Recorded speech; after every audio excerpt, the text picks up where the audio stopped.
আজকে এসেছিলাম, ভেবেছিলাম মন্ত্রী মহাশয় থাকবেন। অফিসে গিয়ে দেখলাম তিনি বিশেষভাবে সক্ষম মানুষদেরকে নেই।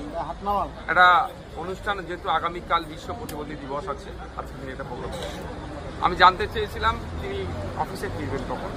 অফিসের যারা আছেন, পিএসও ছিলেন না, বাকি যারা আছেন তারা বললেন যে ওনার 1টা থেকে নাকি সিএম ম্যাডামের মিটিং আছে, ওখানে তিনি অ্যাটেন্ড করবেন, সময় একটু লাগবে, তারপরে কখন আসবে সেই নির্দিষ্ট সময় বলতে পারবেন।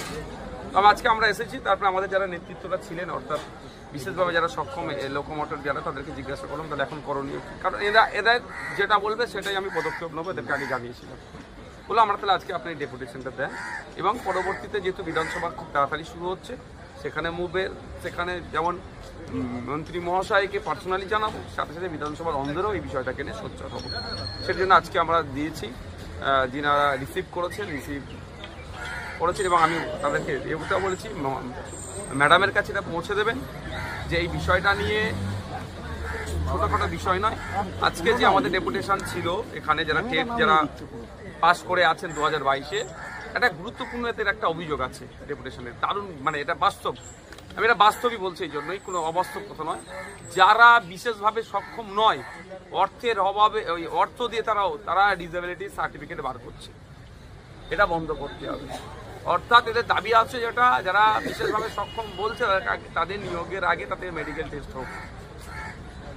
এটা বাস্তব, এটা হচ্ছে অনেক হসপিটালে অর্থের বিনিময়ে যারা আমাদের মতো সুস্থ শরীরের মানুষ তারাও তো লোকোমোটর দিচ্ছে বা বিভিন্নভাবে করে বার করে নিচ্ছে, ফলে এদের জায়গাগুলোকে খেয়ে নিচ্ছে। ঠিক যেভাবে ফেক এসটি সার্টিফিকেটের রমরমা মার্কেটে, ঠিক একইভাবে ফেক আপনার ডিসেবিলিটি সার্টিফিকেটের রমরমা, এটা বন্ধ করতে হবে।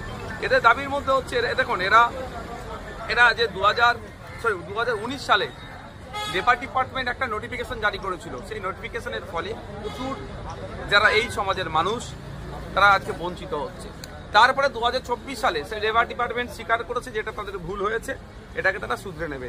কিন্তু তারপরে এখনো 2 বছর হতে চলেছে, 1 বছর পার হয়ে যাচ্ছে, 2 বছরের দিকে পদার্পণ করছে, এখনো পর্যন্ত শুধরানো হয়নি।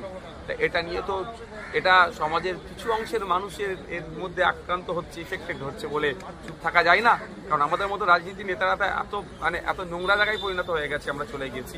আমরা শুধু ভোট ব্যাংক গুনি, কটা ভোট পাওয়া যাবে সেই দেখে আমরা প্রতিবাদ করি, তার বাইরে তো আমি নিশ্চিতভাবে, আপনারা জানেন।